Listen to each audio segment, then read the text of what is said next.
Assalamualaikum warahmatullahi wabarakatuh. Perkenalkan, saya Siti Fatimah Zahra dari kelas 81. Kali ini saya akan membahas computational thinking. Computational thinking adalah cara pemecahan masalah, merancang sistem, dan memahami manusia dengan memanfaatkan konsep ilmu komputer. Computational thinking pertama kali digunakan oleh Samuel Pepper, seorang ilmuwan di Massachusetts Institute of Technology pada tahun 1980.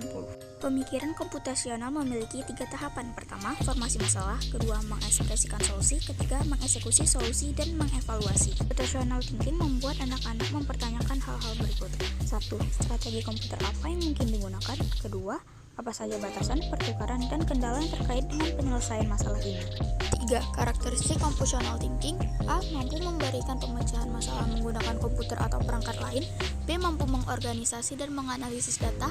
C. Mampu melakukan referensi data melalui abstrak dan suatu model atau simulasi.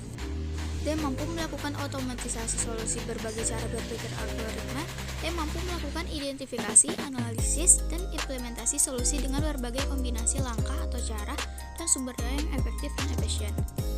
F. Mampu melakukan generalisasi solusi untuk berbagai masalah yang berbeda. Dekomposisi adalah kemampuan memecah data, proses, atau masalah menjadi bagian-bagian yang lebih kecil atau menjadi tugas-tugas yang mudah dikelola. Dekomposisi dilakukan untuk membantu kita memecahkan suatu masalah yang kompleks dengan cara membagi-bagi masalah sesuai ruang lingkupnya, sehingga kita dapat mengetahui asal sumber masalah. Langkah-langkah dalam dekomposisi. 1. Identifikasi masalah utama. 2. Buat serta susun daftar komponen-komponen penyusun. 3. Buat serta susun daftar bagian-bagian kecilnya. 4. Buat rencana dalam menyelesaikan masalah tersebut sesuai urutan. 5. Selesaikan setiap bagian-bagian kecil hingga ke detail. Pengenalan pola yaitu proses mengenal pola atau kesamaan umum dari masalah-masalah lain yang serupa dengan masalah yang telah ditemukan dari proses dekomposisi. Adapun metode pengenalan pola sebagai berikut. 1. Sintaks. 2. Statistik. 3. Jaringan saraf tiruan. Menurut KBBI, abstraksi merupakan proses atau perbuatan pemisahan. Dalam computational thinking, abstraksi merupakan salah satu metode berpikir yang dipakai programmer ketika menulis program. Algoritma sering digunakan untuk perhitungan, penalaran secara otomatis, dan pemrosesan data. Algoritma merupakan pilihan dari berbagai metode computational thinking yang sangat mudah diterapkan terhadap peserta didik. Karena algoritma mudah untuk didesain dan dipahami, contohnya dengan menggunakan skema, flowchart, atau diagram alur. Keuntungan computational thinking: A. Percaya diri dalam berhadapan dengan kompleksitas masalah yang lebih besar dan sulit.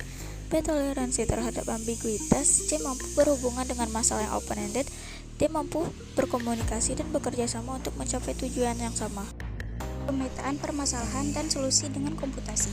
1. Mengevaluasi masalah. 2. Mengolah masalah. 3. Pengambilan keputusan. 4. Menyelesaikan masalah. 5. Meneliti hasilnya. Contoh computational thinking: A. Memasak nasi. B. Membuat nasi goreng. C. Membersihkan rumah. Algoritma dengan computational thinking saling berkaitan.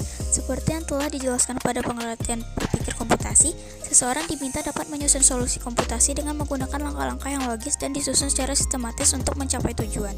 Computational thinking mampu membantu kita dalam menyelesaikan sebuah masalah kompleks yang dihadapi secara lebih mudah dan efektif.